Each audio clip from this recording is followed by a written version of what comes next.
Manx Radio Podcasts, powered by Shaw. The Nation Station, Manx Radio. Hello and welcome to the latest look back at Talking Heads. Topics up for discussion this week included the dredging of Peel Marina, a social media row over a bus ticket, and the focus of anti-obesity campaigns. Here's Stu Peters with more. Talking Heads, brought to you by Magic Carpets, with the only Carndine design showroom on the island. Should the funding mechanism for healthcare in the island be overhauled? The Minister for Health and Social Care says an inability to recruit permanent staff has been a major contributory factor in an £11.1 million overspend this year by the department. Kate Beecroft will ask Tynwald for the additional money during this month's Tynwald sitting. The DHSC budget, currently set at around £198.4 million, £198.4 million has now been exceeded for several consecutive years. Last year the department, then headed by Howard Quayle, overspent by £9.9 million. Mrs Beecroft says that whilst there are still efficiencies which can be made, she believes the department does need more money in order to provide the services it currently does. So, should the way that we fund health be overhauled, or should the department be forced to stay within its budget every year? Dear Stu, you really couldn't make this up. This is from William. He says, 3 years ago, the then new Health Minister Howard Quayle had a wholesale clear out of the top brass in the health service, together with dozens of highly experienced consultants, doctors and nurses at Nobles. He then brought in a host of other consultants, etc., on over $200,000 a year each, virtually double the one he'd got rid of, not half as good as the ones he got rid of. There's $1 million there alone. To run the show, he gets rid of the post of manager of Nobles, deputy chief exec of the Department of Health, then brings in a managing director and a medical director for Nobles on the best part of $300,000 a year between them, as opposed to the original managers and part-time med direct who were not only costing $100,000. No wonder we're so overspent. So 2 years later, and as today's news stories show, they've made the situation a load worse than before and have overspent massively on covering the roles which they got rid of. And instead of doing what he did 3 years back and getting rid of the failing top brass, he and Mrs Beecroft only go and promote the managing director of Nobles to deputy chief exec of the Department of Health, a job which was meant to be a complete waste of time and money 3 years ago, but now it's a reward for creating an £11 million overspend. When will Howard admit it? A massive part of this mess is his causing. Trust me, says William. Okay, well, I don't know, and as I mentioned last week, and good news, by the way, in that Nathaniel, who we were talking about on the programme last week, is over in Liverpool now. He's been flown over to Liverpool for treatment, so good news on that count. But when we were talking about it, I'd made the point that I'd hate to be responsible for healthcare because it must be the most difficult job to do. And so I don't know really about it. I don't know whether or not the decisions that were made were the right ones or not, but I'll take your views into account by all means, certainly. Stu, can you confirm if bank staff and locum doctors and consultants are given public pensions even though they're contractors? If they are, is this right, or should they make their own pension provision as temps? And more importantly, is it affordable?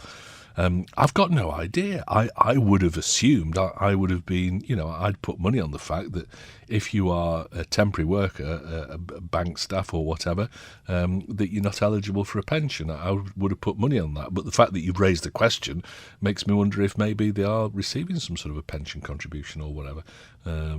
So I don't know. I don't know. I mean, if you're a temp or if you're working for an agency, then you're not working. Surely it's only people who are working directly for government or a government department that can be given public pensions. But I don't know. The fact that you've raised the question makes me think that there's maybe something further for us to look at there. Charles being on, he says, Stu, I was told some time ago that in order to balance the books, the money they needed for this would be taken out of the health budget, as it would be a small percentage. It's happened for 5 years, though, now. Yep, true. It makes me chuckle that they moan so much about a few £100,000 for Manx Radio and make you guys jump through hoops. And then there's a £9.9 million annual shortfall in the health department, says Neil. Well, yes. And lots of other people as well. I mean, not just Manx Radio, but, they're trimming money wherever they can in every walk of life. And, I think we expect them to do that, given that there is definitely a shortage of money. But it does seem strange, in a way, that this seems to be nodded through every year, that the health minister goes to Tynwald and says, yes, we need another 10 mil. Oh, right, OK, fine. Now, whether or not it's just the way that the health service needs to run, maybe they can't look at 12 months ahead and decide how much it's going to cost to run. Maybe there are too many variables or intangibles in there. So maybe this is the way it needs to run. where they have to go and get a bit of an additional funding every year, like I say, 5% or thereabouts. What do you think about it, though? Do you think that this is the best way to do things, or do you think it's unacceptable given that everybody else is having to tighten the belts? Or does it mean that the health minister needs to take some unpopular decisions in terms of treatment given to people that maybe it's time to stand up and say, well, actually, sorry, we can't afford it? Would that be palatable for the rest of us? I would suggest probably not. Contribution here, it says, I've said this before, health services here lose millions of pounds due to the abuse by the big retailers who don't pay national insurance contributions on their employees who are only employed part-time. Also, at the same time, the part-time workers can claim benefits. Time to put the brakes on this practice and get our own back into full-time work, from retired government economist. OK. 3 years ago, it was calculated that the big retailers on the island were saving over £8 million per annum by not paying national insurance. Well, surely that's something that our politicians ought to be sitting down and talking about as a matter of some urgency, isn't it?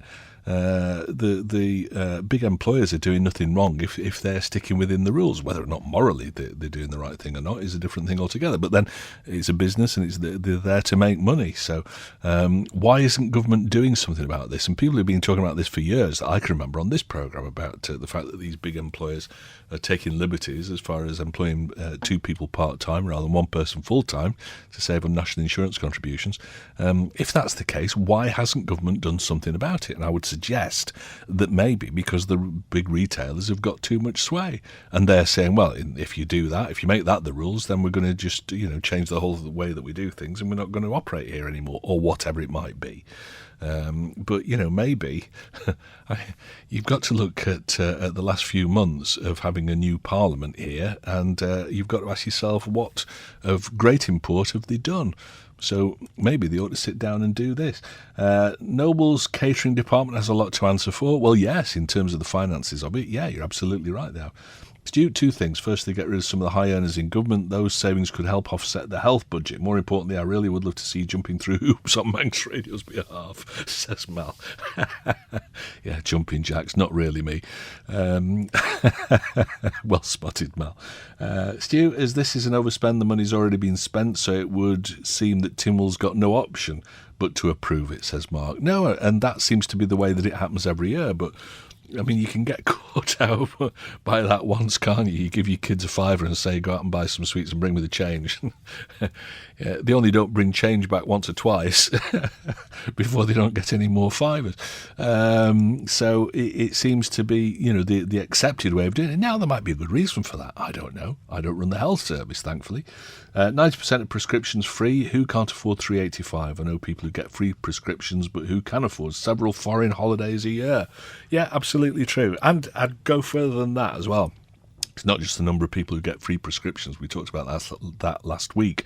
But it's the cost of prescriptions. Wasn't a big drug company being sued before Christmas? Was it in the UK, I think? Because they were charging the health service a massive amount more than they were charging, other people for drugs. So it was just, all right, well, that's government work. In that case, we can treble or quadruple the price. That's not a problem. I would suggest that probably a lot of prescriptions, people can go down to the supermarket and buy the same drugs at a fraction of the price of what it costs the NHS, especially if it's a subsidised prescription, or £3.85, and all you're getting is the same paracetamol that you can buy at the supermarket for 50p. I would think that maybe that's an area that the politicians could look at and make it law that if a doctor prescribes something, then they tell people, and I'm sure it happens. I'm sure a lot of good family doctors do this, where they'll say, I can give you a prescription, but it's going to cost you £3.85, or it's going to cost the government £3.85 or more. But I'll tell you what, you can go to the supermarket and buy it for 50p. So why don't you do that and I'll not give you a prescription? Maybe some more of that would work, I don't know. Getting a maintenance contract at Nobles is the ultimate in the building trades. I've spoken to plumbers, painters who get a job list for the day with about an hour's work, but are charged out for a day at £50 an hour. and the wards they're meant to do are full, so they can't do it anyway because of bad communication. Well, if that's true, and I'm sure the Health Minister is a regular listener to our programme, then I expect that will probably be being addressed fairly soon. So, government are aware of the national insurance fiddles by the big retailers. Germany realised this and put a halt to it. Oh, right, OK. All main German and Dutch retailers now have to provide contracts and pay full healthcare insurance, pensions, sick and holiday pay scheme to all employees. That's interesting if it's true, and I've no reason to doubt you. All right, so the Germans and the Dutch have put a stop to employing lots and lots of part-time workers. I have to say that that there is a benefit to using part-time rather than full-time staff, in that it's easier then if somebody's off sick or whatever to get cover. So in an ideal world, I think I employ 2.5 people. I'd probably in some ways rather employ 5 part-timers, so that then if anybody just the law of averages means that you're never going to be desperately short of people. You've always got people to call on if you need somebody to extend their hours. So I can see that there are benefits to it, especially in a retail environment. But 47 mil from general taxation went into feeding the public sector pensions, money going in the wrong places. 2-year waiting list for a replacement hip operation, totally unacceptable. I agree. 16 weeks in Scotland from seeing the consultant to getting it done, says Steve. You're right, absolutely right. And I think that the Minister accepts and acknowledges that it's wrong that there are these waiting lists. They've got to be sorted out, no two ways. But how do they sort it? And I expect that if there are problems with our health service and that we've got the wrong people or whatever, then they need to sort those out as a means to getting the rest of it right. I don't know whether or not there needs to be an order to the way that these things are done. I expect that Mrs. Beecroft is finding that out now. Frank makes the point that it's all based on corruption, that all the MHKs have got vested interest in the people who perform services and things, tradesmen who perform services at the hospital. Don't know if that's true. I mean, the fact is, Frank, that the Isle of Man is just a small place, and I suspect an awful lot of what you think is corruption is just that it is inevitable in a small place that people will know people who know people. Maybe I'm being naive, I don't know. Is it good business sense for the managers of the business units? Most of us believe a government departments to take on apprentices, then they're fully trained to take over when the managers retire, saving the jobs for the boys' routine being operated currently, says Anne. Yeah, probably. Simple, no exemption card, no free prescription. I'm on medication which has a cost of £80 a day. I do feel guilty, but I can't do anything about it. The free script form is on the DHSS web page. Yes, I'm sure it is. Okay, thank you. Let's go to the lines. We've got David Quirk on. Hello, David. Just on your thing about the health, there's two sides of that. There's the health service side, which is the hospitals on it, and also social care side, which is elderly people, homes, stuff like that, the different side of it. So when I was in health, and we're only talking about, say, August coming up to September there, we were well under, I would think, the 10 million, the estimate that was going to be for an overspend. And I know people may be kicking off with Howard Quayle, but he did put mechanisms, and the members did put mechanisms in there to cut it down. Now, what people have got to realise is, like you've been saying a little bit too, is what do people want? Do they want all the operations to happen on the Isle of Man, to cut out the transportation into UK hospitals? That costs a fortune. Do we want to provide? We need to provide more homes for people who are elderly, instead of them going towards hospital and being bed blockers. I hate the term, but that's the way it's done. Yeah. I mean, you've got to balance this all out. But can I say to people out there too, don't forget, and Mrs. Beecroft knows this better than anybody else, and surely the new members do too, we have a Public Accounts Committee. I'd like to have a squeeze at the accounts to have a look to see why all of a sudden, when we left August, September time, it's suddenly gone up. I didn't see any indications of that. I just wonder whether somebody may be having, and I hate this other term too, the Mad March spend all the money that we've got out instead of cutting back on it. And to have a go at the catering side as well. Don't forget to have a good workforce which is productive and enjoys their jobs as well. Isn't the best way to have a canteen up at the hospital? Yeah, but surely one that runs efficiently, and the figures that we all saw before Christmas suggest that it's far from run efficiently. Well, it's not only that. Don't forget that sprawled into everything. It was into catering too for government officers, catering too for the schools as well, when they brought all these services back in together. Now, maybe somebody should look at that and say, was that the best way around to do it on Well, performance. and personally, I think that people need to look at the way that it's all accounted, because they reckon that the coffee shop at the hospital was making 300 and something thousand pounds a year. I'd be surprised if it was turning that over, never mind making it. It's nowhere near that. I can't remember without having a look at the figures. Well, that was what was said. I mean, that was the official figure that was released, that it was making over £300,000 a year, but the canteen was losing a fortune. So, the biggest thing we've got now is access to information. So Kate's going to get caught in the umbrella too, that anybody can write in to the Freedom of Information to ask, A, how much is this costing? B, how much is that costing? I think a lot of it's in the public domain already, to be honest. Well, and the final thing would be is, if you want operations to be top-notch as well, you've got to pay the surgeons. Yes, you have, and some of their salaries and perks and conditions are pretty exceptional when you look at them.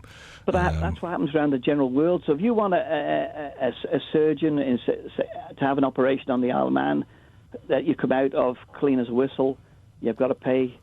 All right, that seems to be the answer to most things. You can get anything you want as long as you're prepared to pay for it. Thank you, David. The Nation Station, Manx Radio. A row on social media erupted this week over a child's bus fare. 12-year-old boy received an IOU as change after he paid for his 70p journey with a £10 note. Driver didn't have change. The boy's mother, Suzanne, then posted a complaint on Facebook. That's how it starts. And this attracted more than 700 comments. Kel surprise. The post in question has since been deleted from Facebook. Should passengers be expected to have the right change for a bus fare? Do you think that this was reasonable behaviour or not? And I don't want to go on a witch hunt about this, but this from Roz. She says, Stu, I used to live in the West Midlands. You had to have the correct fare. No change was ever given. Seems strange to me moving from the south, but you just got used to having the right change, says Roz. I'm trying to remember what it used to be in Manchester. I mean, there was still a conductor on the buses when I was a kid. Up to the age of 16, I used to catch the bus into Manchester from home. So, I have a feeling that you were expected to have the right change, but I think the conductor had a certain amount in his bag. What do you think about this? Storm in a teacup? And more to the point, I think there is a worrying trend about these Facebook posts that just seem to polarise people, and they just seem to be getting completely out of hand. I've got first-hand experience of this, of course. Least said, soonest mended. But, it does seem nowadays that the people who are perfectly rational and reasonable start to foam at the mouth when they see these things. Do you think that that's a worrying development? I want to get John on. Hello, John. The school bus fares. Oh, yeah. I can go one better than that. Go on. I retired from the test centre at 60 because in them days you had to retire from the civil service at 60. And so to fill in the next 5 years, I went on the buses. Yeah. And we carried a £20 float. Okay? Yeah. Little lad gets on in Peel for the 10p fare and gave me a £20 note. Right, yeah. Needless to say, he got a free ride. Yes. Because they cleaned me out completely. Yeah. So, I mean, it's... There are always two sides to the discussion, aren't there? Well, yeah, this is it. I mean, in those days, there was no such thing as giving them a voucher for the balance or anything like that. I mean, you used your common sense and said to him, go and sit down, because I wasn't going to give him all my float. No, absolutely. Yeah. Good man. Well, and I think that a lot of people who've criticised this bus driver would have been quite happy if you'd have done that, if you'd have said, well, listen, you owe us 70p, we'll trust you, or whatever. Yeah. All right, good. Thank you very much for your call, John. Bus vanning provide a service just the same as shops, pubs, etc. If I bought a coffee from you, would you expect the correct change? I think not. Bang out of order. They should carry more change. That's from Stephen Sunny Andress. Buses, I don't know the answer. Is it bus vanning's policy to issue IOUs, or was it the driver's choice? On the bus driver story, if a driver had a £20 float and the first two people have £10 notes each, there's his float gone. He shouldn't have let the lad on for nothing. Some bus drivers think they're something special. Okay. As John said earlier on when he called in, if he started a run with 20 quid float and somebody wanted to pay with a £20 note for a 10p fare, then that's the float gone. So you can see that side of it. I've always said broken marriages and World War III will be started over Facebook. And that's from Rob. In Edinburgh, no changes given. It's £1.60 for a stop or to travel to the end of the route. A day travel pass, £4. It's £3.70 one way from Port Erin to Douglas on Longworth rip-off transport system. That from Ted. I don't know if that adds to the debate, Ted. For years, certainly more than the lifetime of the mother of the 12-year-old child, bus companies have asked passengers to tender the exact fare. Just think about it. If everybody got on a bus with just a £10 note, how big would the driver's float have to be, says Jenny. Talk about making a mountain out of a molehill. I can fully understand why bus drivers don't and these days shouldn't carry a large float of money. The boy's parent was totally responsible in giving a 12-year-old £10 to get his ticket. Should have been either the right change for the ticket or the child having the £10 in small denominations. That's from Lizzie. Transport, travel, bus and trains, why can't we try an Oyster card system like London, which you can top up? Visitors can get a weekly card. They can top up as and when needed and they can use it next time that they're here, said Robin Port St Mary. Well, apparently, according from the public transport people, passengers can get these Go Travel cards, and they're also progressing proposals to have EMV cards, which is Europay, MasterCard and Visa cards, accepted on buses, trams and trains later this year. So it is something that they're looking at, but thank you for that. If the Welcome Centre was open, then this wouldn't be as big. Reading between the lines, the driver was new. He probably didn't know that the Welcome Centre was seasonal. Also, is this bus banning policy? If so, then the driver's just doing his job. Unfortunately, the child was left with no money. It's the policy needs changing. If the driver was new, he would be wondering what to do. Common sense should have come into it and let the lad travel for free, but it's one of them. He lets the lad have a free ride. Does he follow bus vanning rules or does he not let the lad travel? He's damned which way he goes. I believe the social media group needs to be closed down. The group's bad for businesses in the island. And that from Pauline. Right, okay. Some bus drivers must have taken a vow of silence. Every time you thank them, you get no response. I think they need customer care training, says Bill. Yes, charm school for bus drivers. I think that's a good idea, as long as they also have charm school for some customers, because we all know, or we ought to know, that the customer isn't always right. Talking Heads, brought to you by Magic Carpets, with the only Carndine design showroom on the island. You're listening to the latest Talking Heads podcast featuring highlights from the programme over the past week. The Nation Station, Manx Radio. Should dumping silt from Peel Marina at sea be considered, at least as a short-term option? Tynwald members are going to be asked to note a report on solutions for the disposal of potentially hazardous silt next week. The report on the dredging of Peel Marina by the Department of Infrastructure details options for the removal of 7,000 tonnes of silt containing heavy metals and other chemicals. Dumping the waste into the sea has been highlighted as a possible quick fix, with the creation of a land-based disposal site the long-term solution. Work will begin to dredge the marina in spring, but it remains unknown whether dumping at sea will pose risks to the marine environment. What do you think about this? Should dumping the silt at sea be considered, at least in the short term, or is online storage preferable? Let's go to the lines and see what Ken makes of this. Hello, Ken. A bit disappointed about all this, because the memorandum to the Tynwald members says basically got no policy at the moment. This is a new policy. 2, there's no although it's not in the brief, there's no mention of the ragged leaching that gets dumped into the Peel sewer at the moment. Continually gets pumped into the Peel sewer that gets dumped out at sea so the seagulls can feed on it. Yeah. That doesn't come into it. What have they done with the great big pipe they bought that sucked the silt out of the harbour, the marina, and they were dumping off the end of the breakwater about 2 years ago?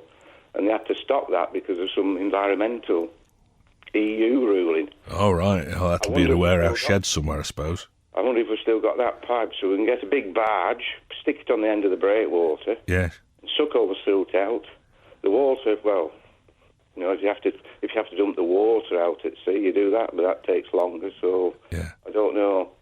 And how they're going to dispose of the contaminated waste that's at Rock, wherever it is, because that's got to close. We've got to find a bigger hole to dump it into. I don't know. Yeah, that's the worry. I mean, there's a finite amount of land that you can use to, and once you've filled it with this stuff, you know, if it is potentially dangerous, then you're just making that land unusable, aren't you, for years? The problem we had, most of the stone they took out was put this stuff, it was the stone that they put in for the foundations that overspilt when they were building the marina in the first place. Oh, okay. A lot of that gravel was, that's why it was reusable. Yeah. Seemingly that gravel, that stone's been reused, so that wasn't contaminated. The problem is, the further you go down, you disturb the heavier metals, which sink through the sand of the silt. Oh, the sand acts as a filter, does it? Yeah. Well, it does, yes. And that's why it's not dangerous, really, until, that was somebody's expert's opinion. It wasn't dangerous until you disturbed it. Right, yeah. So I presume they're going to dump all the stuff at rock. One of the options at the land site is to dump that at sea as well. Oh, right, okay. Rather than dig it in a hole. Don't know. It's not very clear, I don't think they have an idea, do they, until they get some contractor to say, I'll do that for £2.5 million. Yeah, that might be the answer, yeah. It's not... I don't know.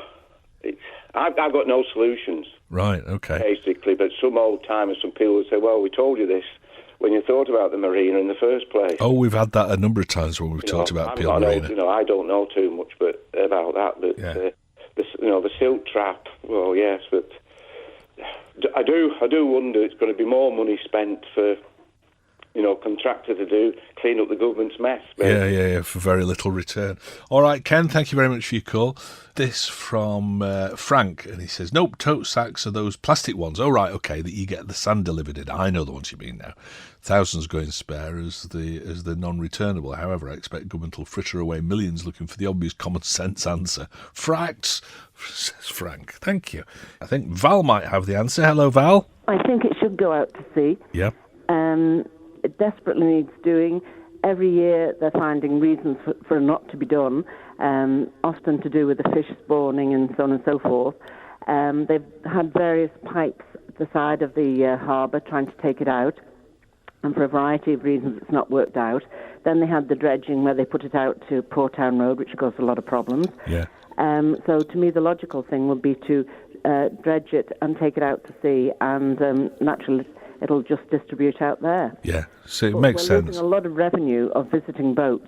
The two marinas, Douglas and Peel, brought, there's no doubt about it, a lot of visitors to the island, and now they won't come because the deeper draft boats simply can't get in. Right, so it needs to be sorted out one way or another.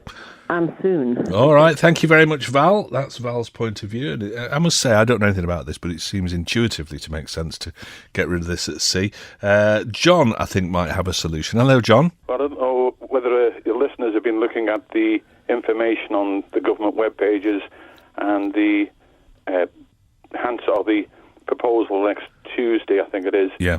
There's quite a lot of information there. And when you read through it, it becomes pretty obvious that under no circumstances should the silt from Peel Marina be dumped at sea. DEFRA have done quite a lot of work there, and they've identified areas from Niarbol right through to the targets, distance of probably 15, 16 miles, where the heavy metal levels in the sea, in the marine, in the sea, are elevated. And there's a real risk that could be picked up by shellfish, crabs, etc. And if that happened, you could kiss goodbye to the fishing industry on the west coast. Okay, well, obviously that's got to be protected. But, weren't these heavy metals and things and toxins being carried out to sea originally anyway? Oh, certainly in the past, certainly when the mines were going, and not just at Foxdale, but also within a catchment of Glenmay and the Laxey rivers. Yeah. Hundreds of thousands of tons probably have been washed out to sea. Right. And because of that, there were already elevated levels there. I see. I'm with you. So all we're doing by moving the silt now is adding to it. Right. The other thing, of course, which hasn't been looked at, is what can be done to stop these sediments washing off the mines.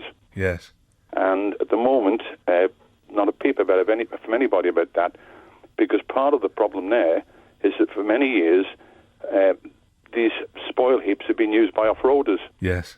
And the amount of disruption they've caused and the eventual erosion, because they've chewed up the vegetation, rainwater just washes it off, or it gets blown, when the weather's dry, it gets blown into the surrounding countryside, which elevates the levels of heavy metals on areas that are grazed by livestock. I see.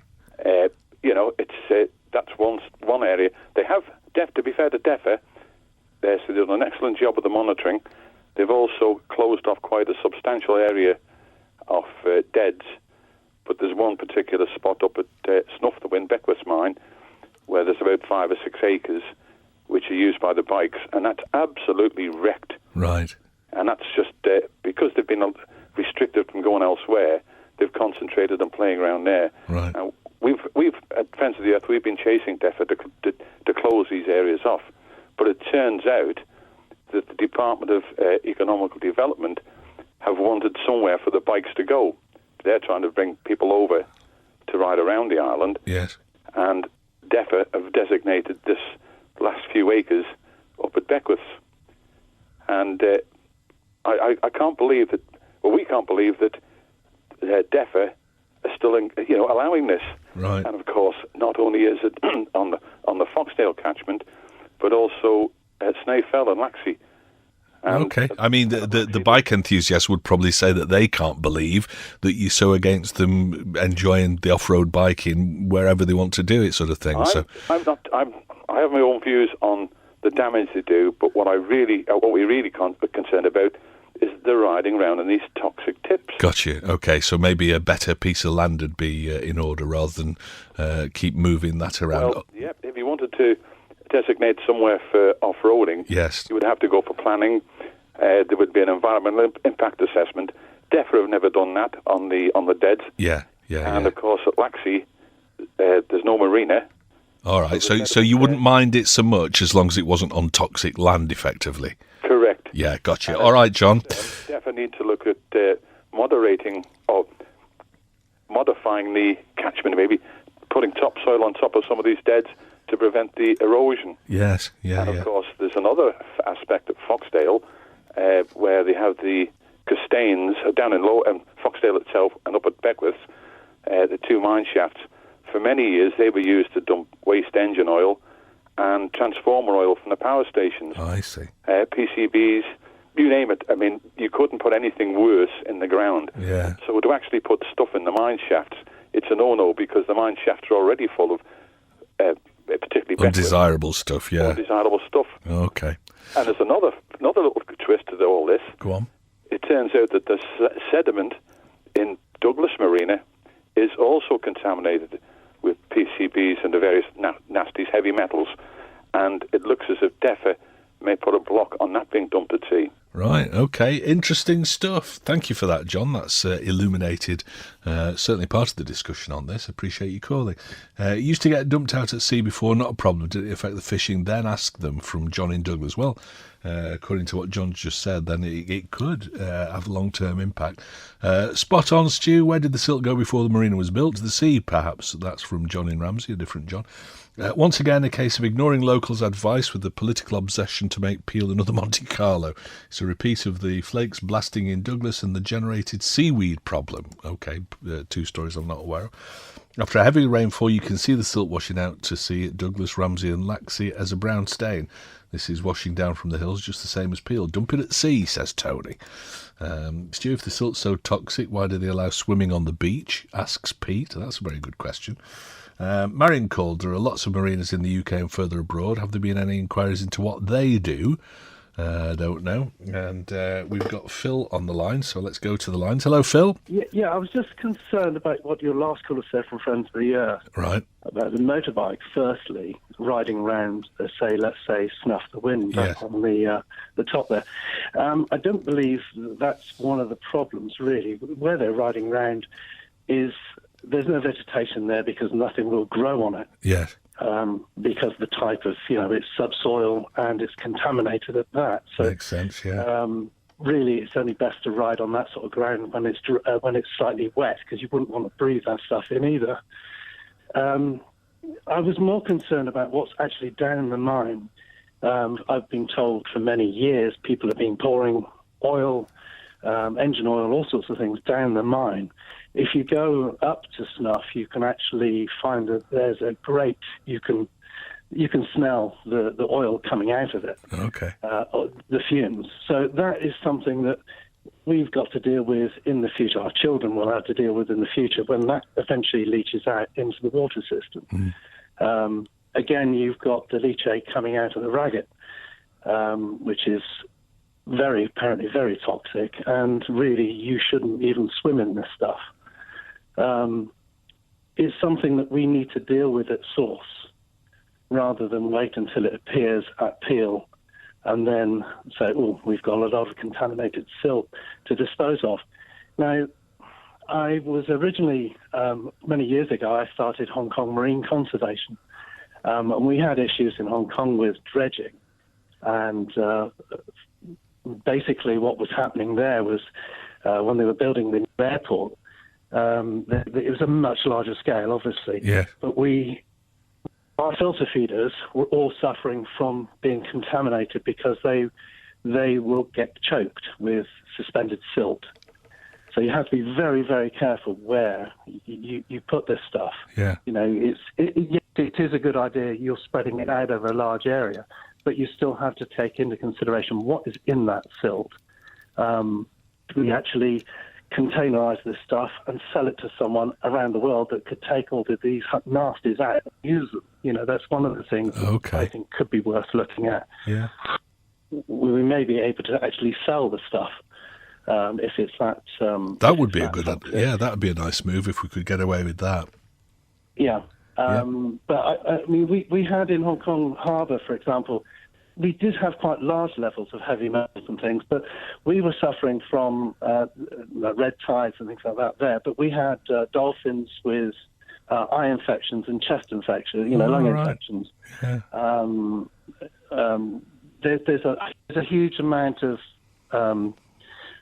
stuff on the internet that you could actually research quite easily on this, but that was the main thing I was concerned about. Is picking the stuff and just dumping at sea is not really as straightforward as it sounds. We need to try and treat it at source. That makes sense, actually, although I expect it would cost many millions of pounds to do that, and the government's always looking to save money, so it might be one of those things that keeps going onto the back burner of Tynwald. But thank you for your call, Phil. It's nice to talk to somebody who's an expert in these things. The Nation Station, Manx Radio.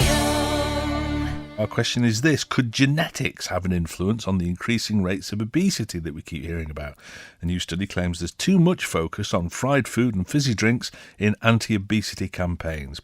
Is the emphasis on fried food and fizzy drinks in anti-obesity campaigns effective? Or should there be a different focus? Tell us what you think about this. Just for a starter for 10, I've come up with a genius idea, and the government can have this.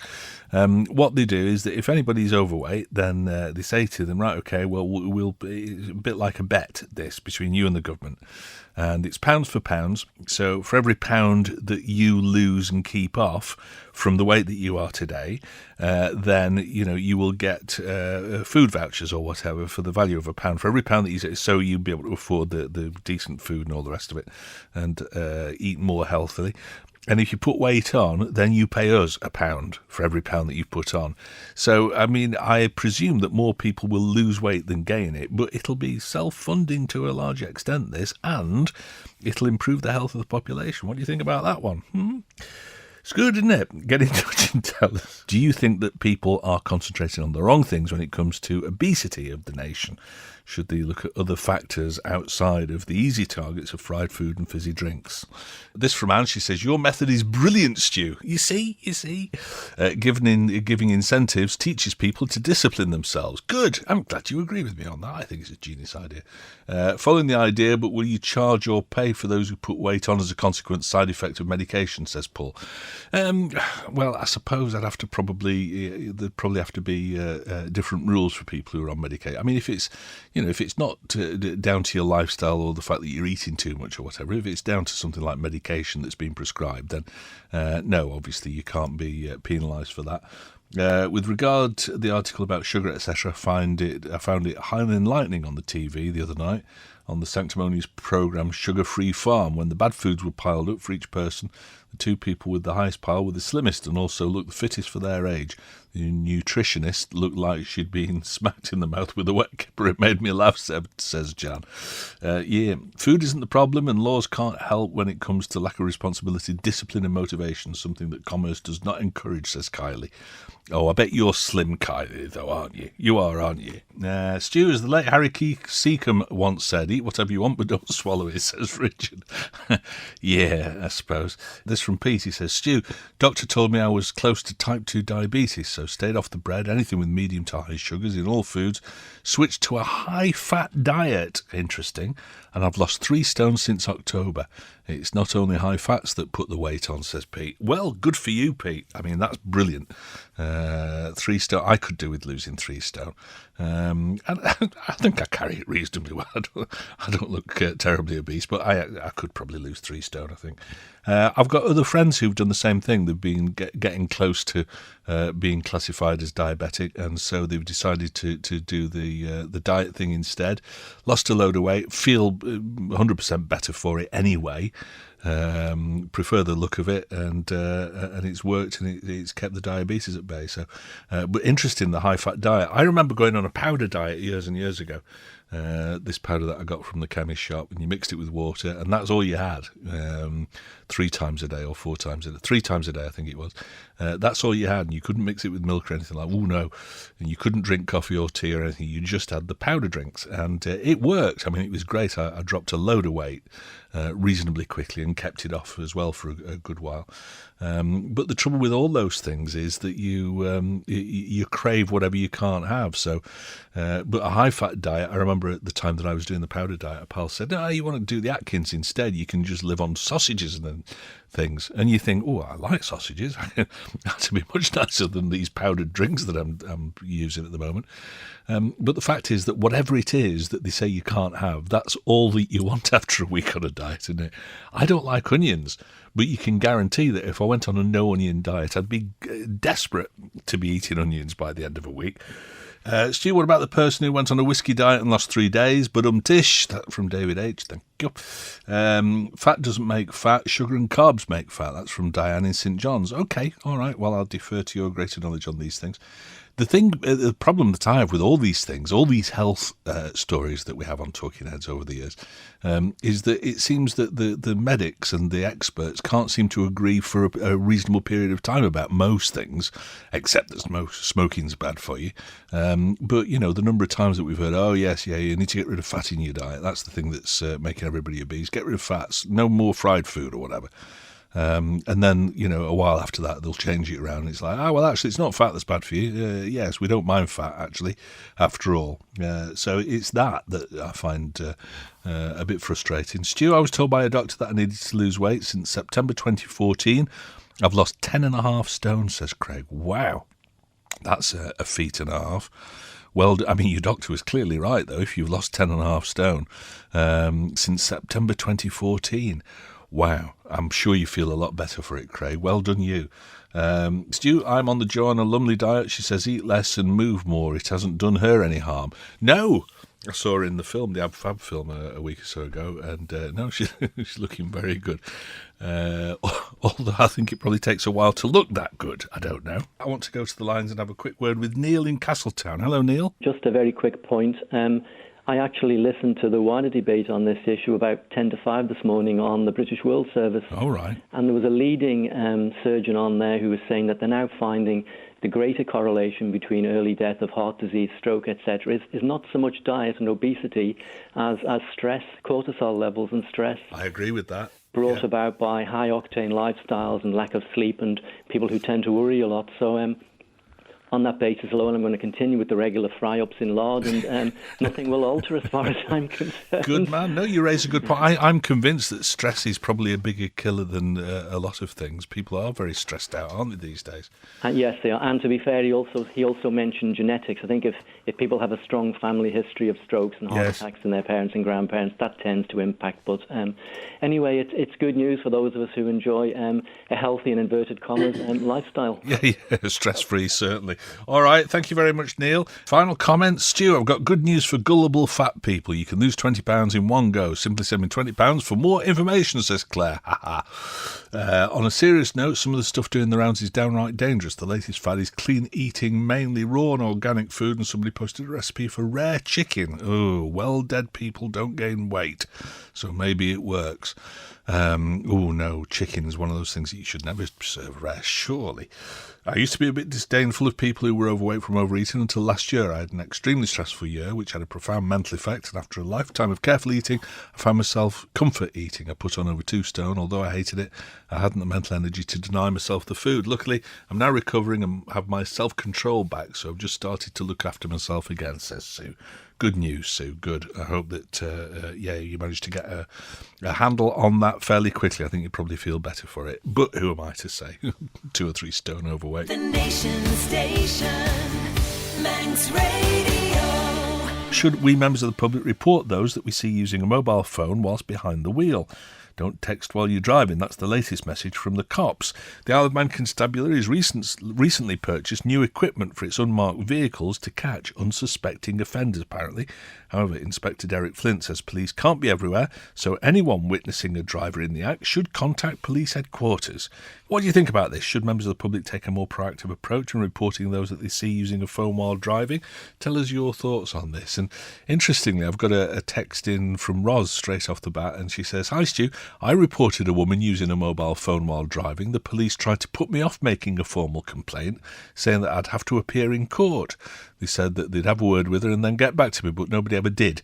I used to see people texting from my window in Ballura Road, but never bothered again," says Roz. Well, that's kind of not the message that we're getting, is it, from Inspector Flint? He's saying that if you see this happen, it's not acceptable these days, and report it, and something will be done. Now, maybe, Roz, they did have a word with the woman that you made the complaint about, and maybe they were doing you a favour by not sort of dragging you through court and all the rest of it, so maybe they got a good result from it, but then we're just a little bit remiss in not getting back to you and telling you what they'd done.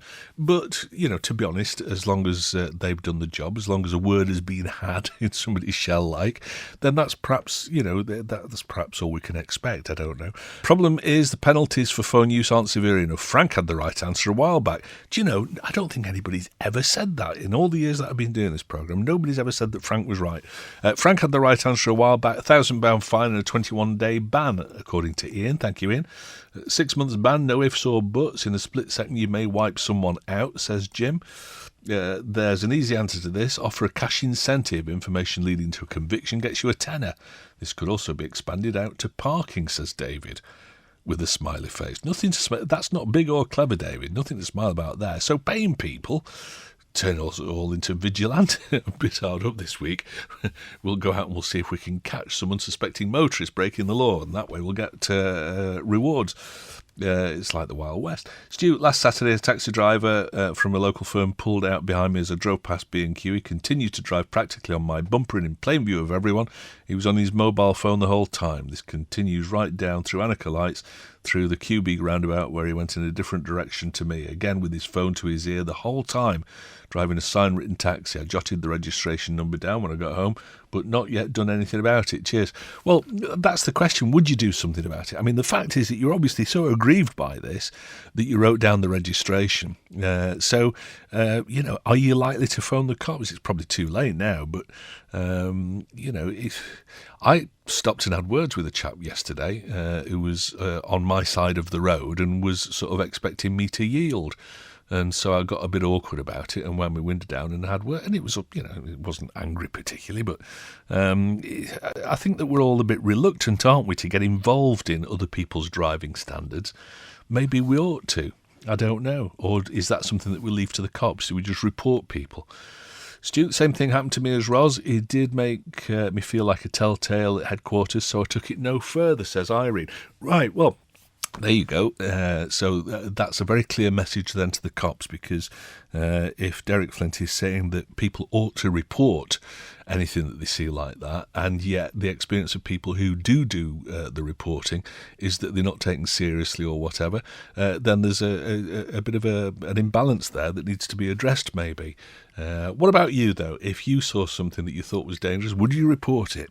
Or would you just think, you know what, it's none of my business?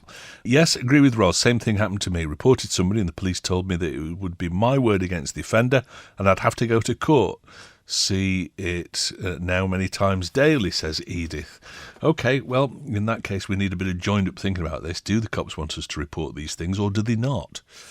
I don't think it's a good idea for people to be telling tales. Offenders will be caught eventually. It also worries me that the police are asking the public to do what is essentially part of their job. Is this because we don't have enough officers on the ground, says Lisa in Ramsey.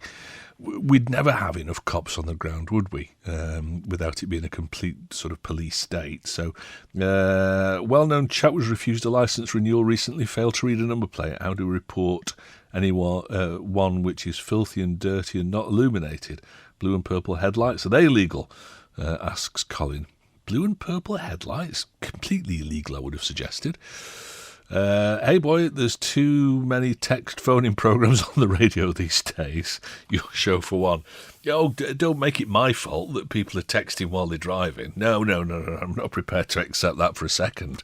Stu, I think it's just as dangerous when drivers stop on blind bends and white lines to take calls on the mobile phone. Yeah, you're probably right. Perhaps the law should state that no mobile phone use should be allowed in vehicles at all, full stop. Simply check the phone for texts once the journey's been completed. I'd be reluctant to report anyone, however, just in case they decide to knock me off my bike at a later date, says Neil. Yeah, and I mean, the thing is that, whenever we talk about this, people say, well, you turn it off. Nothing's that important. If you're a self-employed person and your mobile phone is your livelihood, effectively, that's how you get your calls, that's how you get your jobs. If you're a painter and decorator or a cleaner or whatever it might be, and your mobile phone's important to you and you're on the road, it's all very well people saying, oh, well, nothing's important, that you can't wait until later on. If somebody's got a withheld number, for example, you can't call them back necessarily. It means that you've lost income. So it's not always that simple. Stu, I think it's a lot of the taxi drivers that think they own the roads and have the right of way. No consideration, says Helen. Okay. Stu, it's pointless reporting most things. I followed a car all the way from Douglas to Glen Helen. In the pitch black last month, they had no lights on the whole way. We were beeping and flashing them to get their attention, to no avail. As I was passenger, I called the feds. I called the feds as we were following. All I got as a reply from the emergency services call handler when I said it's a long way to drive without lights or mirrors checks was, yeah, but you'd be surprised how many people do it. Somebody's doing something really dangerous at the moment. Oh, yeah, a lot of that going on.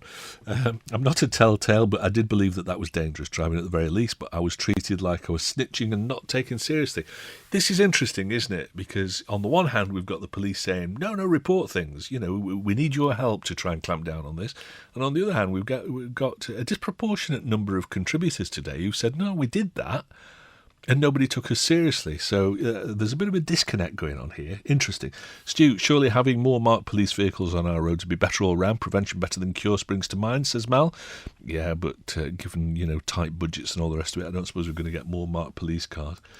And, yes, all right, people drive a lot more carefully if they can see a marked police car around, but really, do we want to have lots and lots of marked police cars driving around just to dissuade people from driving badly or dangerously? Stu, it's fortunate that we're not driving in Italy and some other countries. It would be a full-time occupation reporting their driving and using the phones at the same time, says John. True. I reported a driver a few weeks ago for being on the phone while driving a wagon. Loaded. I took a picture with an in-dash camera and called the cops, sent photos showing number plate and the mirror on the wagon. When zoomed in on the PC, showed him on the phone. He drove through Onchan and clipped the curb. They thanked me and said that they'd follow it up, says John. Whether or not they did, I don't know. John doesn't say, but I think that's the thing to do, isn't it? If you see somebody... I think if I saw somebody driving dangerously, then I would report them. If I saw somebody using a mobile phone and not really doing any damage to anybody or getting in anybody's way, I'd be a bit less likely to do that, I think. I mean, it's where do you draw the line? If you see somebody driving a little bit too quickly, do you report them? Difficult one. Derek called. I was parked on the prom the other day opposite Utopia, the hair salon, and there was a motorbike parked across the road. Somebody reversed into it and knocked it over. Then drove off without getting out of the car. You see, people like that ought to be stopped and horsewhipped. I got out to go across the road, and another car, I reckon, going around 60 miles an hour came flying past.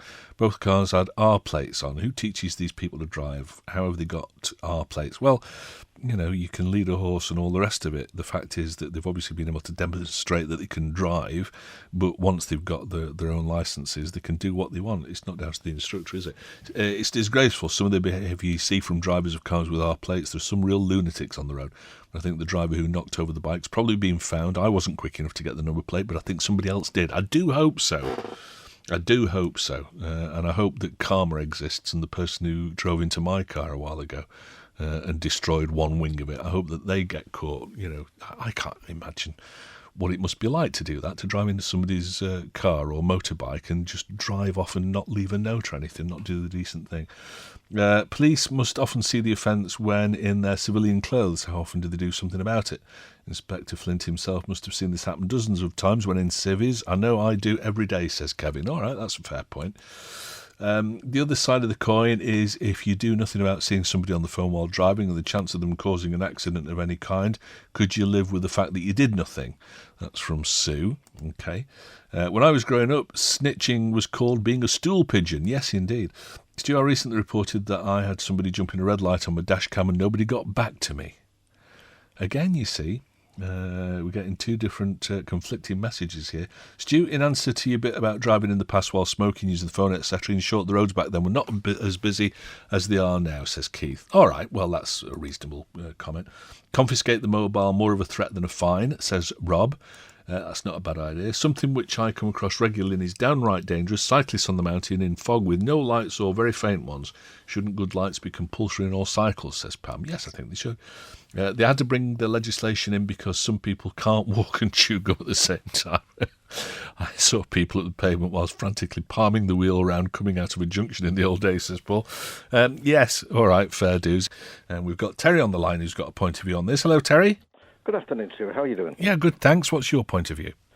Well, first of all, nobody should be reporting anybody like that, and I'll tell you for why. Yes. First of all, I've been on a few times to yourself over various items, whether it be drinking, whether it be parking on disabled spaces, whether it be Now, you can ring up and all this Crime Stoppers and all this sort of stuff. Okay, if somebody's getting broken into, fine. The problem is this, right? If they know that, first of all, they should know. The first thing they should be told when they get in a car, do you know what you're driving? Well, oh, yes, it's a mouse, No. You're driving a lethal weapon. Right. That's the first thing. Now, the second part about it is there should be fines put in place. If you want to stop litter, never mind driving, if you want to stop litter, put a £1,000 fine on litter. Yes. And that'll cure it in a week. And everybody goes through the litter when they go, oh, good Lord, I'm going to get fined £1,000 if I do this. The second thing is, if they're texting or speaking on the phone, £500. Yes. Fine, bang, straight away. And everybody think, oh, God, I better not do this. I'm going to think. Well, that's all right, but how do you catch them, Terry? I mean, that's what we're asking on the programme today. How are we going to catch people who are texting? That's what we've got a police force for. Yes, I know, but they can't be everywhere, can they? Bang. Reasonably speaking, they can't be everywhere all the time. Yeah, so you only need to catch so many. And I people think, I ain't going to do this no more. Okay. I ain't going to do this. But anyway, what's wrong with buying a Bluetooth? Then you can talk to people. Oh, no, I agree. Yeah, I fully agree with you. But pay out for the equipment to go in the car, and then they're not paying the fine. Yeah. Oh, that makes perfect sense. Yeah. So you don't think that the public should be reporting people? No, not really. It's just a case of, as with many things that we talk about on the programme, the rules and regulations are there. It's just a case of enforcing them more. Ringing up and said, well, I rang the police and nothing happened. You'd have to appear in court. Police have got enough to do. On the hand. But they'll only have to, the first 10, I guarantee you, it'll go into single figures. All right, fair dues. Thank you very much for your call, Terry. Talking Heads, brought to you by Magic Carpets, with the only Carndine design showroom on the island. That's it for the latest look back at Talking Heads. Our thanks to everyone who took part in the programme this week. If you'd like to get involved in the discussion yourself, you can call, text or email between midday and 2 p.m. on weekdays. Or you can get your thoughts to us via Facebook or Twitter using the hashtag MRTalkingHeads. You can listen back to each day's programme in full using the on-demand section of manxradio.com. And if there's anything you think we should be discussing on the programme, let us know by emailing talk@manxradio.com. But that's it for now, so until next time, goodbye. Don't sit in the slow lane. Join the fast lane right now with Shaw's all-new Superfast Plus broadband. Enjoy more bandwidth, amazing speeds and the best value on the island from just £23.95 per month. So don't be left behind. Get a piece of the high-speed action with Superfast Plus broadband from Shaw. For details, visit our stores in Douglas, Ramsey and Port Erin or click shaw.com. Love being Shaw. Terms and conditions apply.